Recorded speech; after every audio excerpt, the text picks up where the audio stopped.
Hello friends, CB মেরিস্টিম চ্যানেলে আমি তোমাদেরকে ওয়েলকাম জানাচ্ছি। তোমাদের একটা আমি গুড নিউজ দিতে চাই। যারা 2026 সালে যারা জেকা করবে ভাবছিলে, মানে জেকা এক্সাম দেবে যারা ভাবছিলে, তারা এই 2025-এ যেহেতু এক্সামটা আমাদের এখনো হচ্ছিল না, এটার জন্য অনেকে কনফিউজ হয়ে যাচ্ছিলে। তো আমাদের কিন্তু গতকাল 2রা সেপ্টেম্বর 2025 সাল এই জেকা 2025 এক্সাম যেটা হবে তার ডেট অ্যানাউন্সমেন্ট হয়েছে। এটা 19শে অক্টোবর আমাদের এক্সাম 2025 সালে হতে চলেছে এবং এটা সানডে হবে, সানডে পড়েছে। তো এটা তোমাদের একটা কিন্তু ভালোই হলো, তোমরা একটা ডিসিশন নিতে পারবে এবারে। এবং দেখো, আমি যেটা বলবো যে এবছর যদি অক্টোবর মাসে জেকা এক্সাম হয়, পরের বছরে যেটা অক্টোবর মাসে হবে তার কোনো কিন্তু মানে নেই। কেননা পরের বছর হয়তো এক্সামটা ঠিকঠাক সময়তেই হবে, জুলাই মাস নাগাদ হয়তো হতে পারে। সেটা এখন জয়েন্ট এন্ট্রান্স বোর্ড হয়তো পাবলিশ করে দেবে যে পরের বছর জেকা কবে হবে, হয়তো জুনেও হতে পারে, জুলাইতেও হতে পারে। তাহলে কি 1 বছর আমাদের হাতে সময় আছে? আপনি স্যার 1 বছরের কথা বলছেন কেন? না, 1 বছর বলছি তার কারণ কমপক্ষে 1 বছর প্রিপারেশনের জন্য তোমাকে কিন্তু সময় নেওয়া উচিত। এটা আমার ব্যক্তিগত মত। অন্যান্য টিচার বা অন্যান্য স্টুডেন্টের মতের সাথে আমার মতের অমিল হতেই পারে। আমি মনে করি যে জেকার যে বর্তমানে যে সিলেবাসটা আছে এবং যেটা আমরা ইনফরমেশন বুলেটিন দেখলাম 2025 বেরিয়েছে, সেটাও তোমরা কিন্তু ডাউনলোড করে নাও। তা না হলে তোমাদের মধ্যে অনেক বন্ধু বান্ধব আছে, তারা কিন্তু ভুল বোঝাবে যে জেকার সিলেবাস চেঞ্জ হয়েছে। ভাই, 2025-এর যেটা ইনফরমেশন বুলেটিন, এই ইনফরমেশন বুলেটিনেই দেখবে সিলেবাসটা দেওয়া আছে। আমরা সেই সিলেবাস অনুযায়ী কিন্তু 2026-এর জন্য পড়া শুরু করে দেব। এবং যদি কোনোভাবে সিলেবাস চেঞ্জ হয়, সেটা অবশ্যই জয়েন্ট এন্ট্রান্স বোর্ড সেটা তারা তাদের ওয়েবসাইটে দিয়ে দেবে। আমি আগে থেকে কেন জিনিসটাকে মানে অন্য সিলেবাস ফলো করতে যাব? এইটা কিন্তু অনেকের মধ্যেই কনফিউশন ছিল।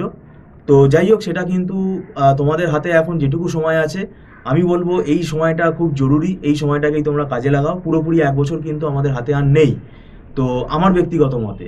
এবং অনেকেই তোমরা হয়তো ম্যাথামেটিক্স অনার্স বা ফিজিক্স অনার্স বা কেমিস্ট্রি অনার্স ব্যাকগ্রাউন্ড থেকে অনেকে জেকা এক্সামের জন্য আসো। আমরা পড়াতে গিয়ে দেখেছি তাদের কিন্তু সাবজেক্টগুলো বুঝতে খুব অসুবিধা হয়। মানে একদম নতুন সাবজেক্ট, সেটা তাদের বুঝতে অসুবিধা হওয়াটা স্বাভাবিক এবং সেটা বুঝতে বুঝতেই প্রায় 2-3 মাস কেটে যায়। তো সেই জন্যই আমি বলছি যে এক্সাম প্রিপারেশনটা কিন্তু আগে থেকে নেওয়া উচিত। এবং আমাদের ইনস্টিটিউটে আমরা যে স্ট্র্যাটেজিতে পড়াই, সেটা হচ্ছে আমরা কিন্তু পুরো সাবজেক্ট ওয়াইজ বই ফলো করে পড়াই এবং আমাদের নিজেদের অনেক নোটসও আমরা প্রোভাইড করি এবং কনসেপ্ট ক্লিয়ার করে আমরা পড়াই। কনসেপ্ট ক্লিয়ার করার পর আমরা তারপরে কিন্তু প্র্যাকটিস সেশনগুলো কন্ডাক্ট করি, যে প্র্যাকটিস সেশনগুলোতে আমরা স্টুডেন্টের মাসে মাসে ক্লাস টেস্টও নেই এবং পরবর্তীকালে আমাদের কিন্তু মক টেস্টও নেওয়া হয়। এবং আমরা চ্যাপ্টার ওয়াইজ কিন্তু তাকে পড়িয়ে দেখে নিই ক্লাস টেস্ট মারফত যে তার কতটা কি এগিয়েছে, তার কতটা বুঝতে অসুবিধা হচ্ছে, সে কতটা অ্যাটেন্ড করতে পারছে, কটা কোশ্চেন অ্যাটেন্ড করতে পারছে, কত সময়ের মধ্যে অ্যাটেন্ড করতে পারছে। ভাই, এই পুরো লং প্রসেস এইটা করলে তবেই তুমি ভাবতে পারবে যে না, আমার এক্সামটা ভালো হবে। এবং এক্সাম ভালো হবে, অনেকে এটাও আশা রাখতে পারো যে না, আমি গভর্নমেন্ট কলেজের মধ্যে থেকে একটা কলেজে চান্স ঠিকই পাবো। সেটা কনফিডেন্সটা রাখতে হবে এবং এটা কোনো গ্যারেন্টির ব্যাপার নেই। কোনো ইনস্টিটিউটই, প্রাইভেট ইনস্টিটিউটই তোমাকে গ্যারেন্টি দেবে না যে আমাদের কাছে পড়লে তুমি 100% গভর্নমেন্ট কলেজ থেকে তুমি এমসিএতে চান্স পাবে। তো সেটা ওইভাবে গ্যারেন্টি দেওয়া যায় না।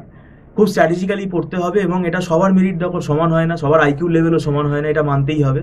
তাহলে তোমার যেটা কাজ সেটা তোমাকে করতে হবে, এখন থেকেই সময় নিয়ে পড়তে হবে। এবং দেখবে এখন থেকে তোমরা যদি পড়ো, তাহলে দেখবে 1 বছর টাইম হাতে নিলে কি হয়, মানে যারা গ্র্যাজুয়েশনের পড়া পড়ছো তাদের সেইটা কিন্তু চাপ অনেক কম হবে। মানে জেকার এক্সামটা তুমি আগে থেকে যদি নাও, তাহলে অল্প অল্প করে প্রিপারেশনটা তুমি নিতে থাকলে একবারে তোমার কিন্তু চাপ আসবে না এবং তোমার পাশাপাশি গ্র্যাজুয়েশনের পড়াটাও তুমি স্মুথলি পড়তে পারবে, সেটার উপরেও কিন্তু তোমার প্রেশার আসবে না। তো সেই জন্যই আমি বারে বারে বলেছি যে তোমরা পড়া শুরু করে দাও। ওয়েস্ট বেঙ্গল জেকা এক্সাম 2026-এর যারা তোমরা স্টুডেন্ট, যারা পরীক্ষা দেবে, তারা এখন থেকেই পড়া শুরু করে দাও। আমাদের ইনস্টিটিউটে কিন্তু আমরা পড়া শুরু করে দিতে চলেছি, সেই জন্যই তোমাদেরকে আমরা জানাচ্ছি। এটা আমাদের পুরো মান্থলি ফিস সিস্টেমের বেসিসে ক্লাস হয়, কোনো না লামসাম টাকা কিন্তু আমাদের এখানে চার্জ করা হয় না। এবং এটা মাসে মাসে মান্থলি পেমেন্ট করে স্টুডেন্টরা ক্লাস করে এবং এটা নট রিফান্ডেবল, এটা অ্যাডভান্স পেমেন্ট করে ক্লাস করতে হয়। আর এখানে আমাদের মানে পুরো কনসেপ্ট ক্লিয়ার করে আমরা পড়াই। একদম ছোট ছোট ব্যাচে আমরা ক্লাস করাই, কোনোভাবেই 20 জন 22 জন 30 জনের ব্যাচে আমরা ক্লাস করাই না। সেই জন্য কি হয়, ফ্যাকাল্টির সাথে স্টুডেন্টের ইন্টারাকশনটাও কিন্তু খুব বেটার হয় এবং আমরা আমাদের বিভিন্ন নোটসপত্রও প্রোভাইড করি, মানে সাবজেক্টিভ নোটসও দিতে হয়। আর এখানে দেখবে আমাদের প্রায় 10খানা সাবজেক্ট আছে। তো এই সাবজেক্টগুলো কিন্তু it's not a matter of joke, এগুলো কিন্তু সব বুঝে পড়তে হবে। যেমন ইন্ট্রোডাকশন টু কম্পিউটার যেটা আছে, ওটা হচ্ছে কম্পিউটার আর্কিটেকচার।